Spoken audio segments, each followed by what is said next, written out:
Hi, welcome back. This is the third video in my five-part video series on happiness. And this one is, what would I say?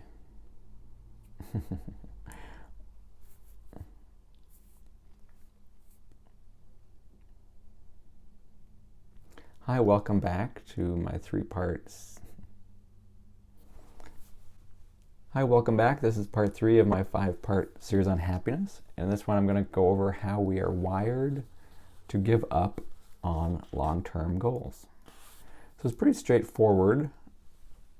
In terms of survival, short-term survival is more important than long-term survival. So similar to how you might have a Roomba, a little robot vacuum, or you might have heard of them. They have a trigger, they have some settings that when the battery gets to a certain level, a certain low battery setting, it abandons its mission of vacuuming and it goes back to charge up to be able to vacuum at another time, right? So we have a similar mechanism built in that keeps us surviving in the short term so that we can keep surviving in the long term. So we are wired to prioritize short-term survival over long-term survival, short-term goals over long-term goals. And this is, when we don't understand this, it can become a struggle. It can become like, you might see in a cartoon or a TV show, someone has, a devil on one shoulder and an angel on the other shoulder, and the devil is usually getting it to, play a trick on somebody or steal something from somebody, do something in the short term that makes them feel good. It's like good for it's maybe a good idea in the short term, in the immediate future. And then there is, let's say, an angel on the other shoulder, and that one is saying to make you might say better decision, but really it's better in the long run. They're both good decisions. One's good for the short term, one's good for the long term. Most of us would argue, the long term is going to be the better of the two. But let's just consider them, one's good short term, one's good long term, right? So we've got these two systems. There's a lot of evidence about this, a lot of research on this. You may be thinking, I heard about this book by Daniel Kahneman, I think is his name. Thinking Fast and Slow.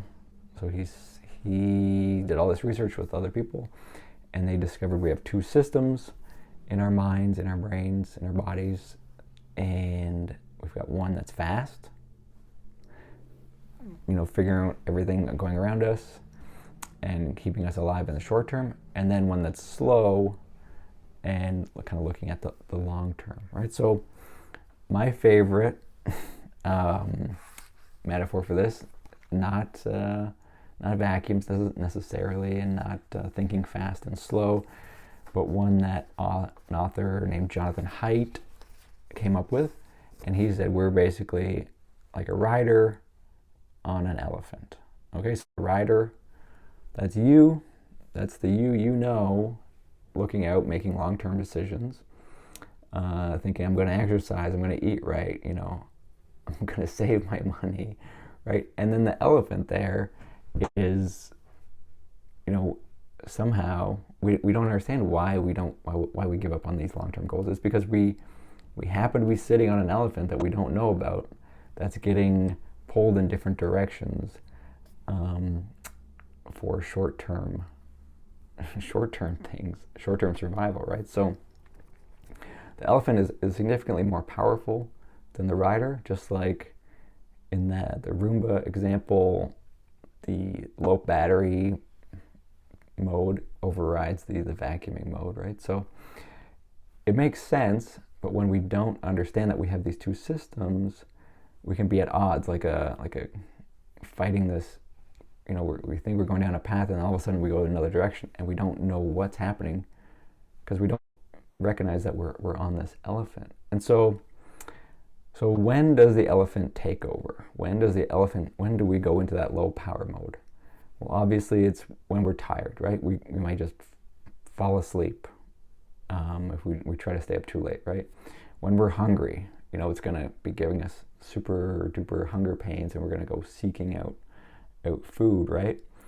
But there's a lot, well, I don't know, there's a lot of very subtle threats, right? So that this elephant can kind of tell us to abandon those long-term goals and stick to some short-term goals, right? So these threats could be a little bit obvious, less obvious than tired, but if we feel threatened in any way, okay, we may, we were trying to work out a deal with somebody, and then we kind of feel threatened, and we're gonna, some people say, stick to our guns and not work with that other person. Double down on our position because we're feeling a little bit threatened, right?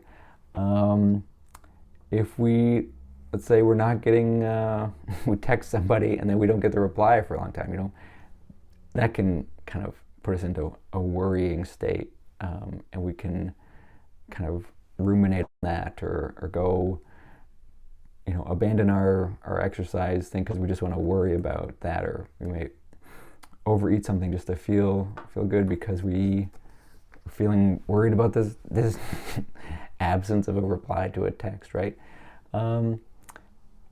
Cognitive overload, too many things going on.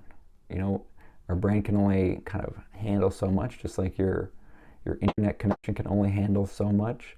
So when we get cognitive overload, our brain shuts down, right? And so the elephant has to take over. All of these things you see on blogs, on videos, on advice out there in the world about how to be happy, it's you're kind of reducing a stressor, right? So mindfulness and meditation, that's practice on basically not having cognitive overload, right? So being able to focus on your thoughts and not have ideas and thoughts kind of go crazy. So mindfulness is your everyday practice, and meditation is kind of like going to the gym or doing your workouts for mindfulness, for practicing mindfulness. But it's really mindfulness and meditation. It's all just about paying attention. And then eating healthy. That's all about, you don't want signals in your body telling you, something's wrong here. Let's go, do some other things, right? Abandon long-term goals. Getting enough sleep, being able to communicate effectively, so you don't have these threats in your different relationships and conversations. And even, I can get to this a little bit later, but you may have heard growth mindset and Carol Dweck's studies on how the words we use in terms of if you can do something or can't do something. And, just the simple way we phrase things can have a big impact on which system you're into.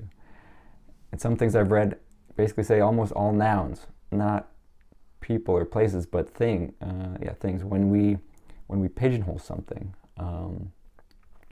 just the act of using nouns can heighten people's sense of being threatened. So what you want to get out of this is we are two systems. We might think we're just us and our long-term goals, but we've got all this hardware working in the background. We have, let's say, 7 million sensory receptors bringing in information every microsecond, and it translates it into a few things we're thinking about. So it's kind of like a 1,000,000 to 1 ratio, at least, that the elephant is processing. And looking back to the meaning catalog we talked about in the previous video, that elephant has its own meaning catalog, okay? So you've got all of these meanings that you don't quite understand. So that's your gut feeling. Your gut feelings are the signals from your elephant to your rider that maybe something's weird here. You know, your spidey senses are tingling, right? It's picking up things. Maybe it could smell something you can't quite detect, or it's noticing something your rider isn't detecting. The elephant's detecting it, and it's giving you either a good or bad signal, right? And that's why research on gut feelings say you're more likely or better to trust your gut when you've had very similar experiences, a lot of similar experiences, and don't necessarily trust your gut, like it's less reliable in new situations, right? So that comes back to what we're talking about with the meaning catalog. We're always updating, we're always updating our meaning catalog and what things mean, always making it better and seeking certainty. Okay, so all day, every day, we're predicting the future based on our meaning catalog. But now we know there's actually two of us at play, our rider and the elephant in the background. Okay, and all these systems, if we don't know about them, they can be pulling us back and forth like a tug of war. But if we know about them, and we'll get into this later, how to train your elephant, then we can get the elephant helping us, and we can figure out how to avoid putting the elephant into bad situations. Like that's what all willpower is all about. We'll get into that later, but if there's certain things you know that elephant is going to be distracted by, like going to the grocery store, like maybe just don't go down the candy aisle if you don't want candy. We'll get into that later, but just for now, understand there's two systems, a rider and an elephant. They've got two opposite goals, long-term survival, short-term survival. It's designed to be complementary, but when we don't recognize the relationship, it can be a conflict, and you can be in a constant tug of war with yourself between long-term and short-term goals. And we'll get into how to resolve that later, but for now, that's the end of this video.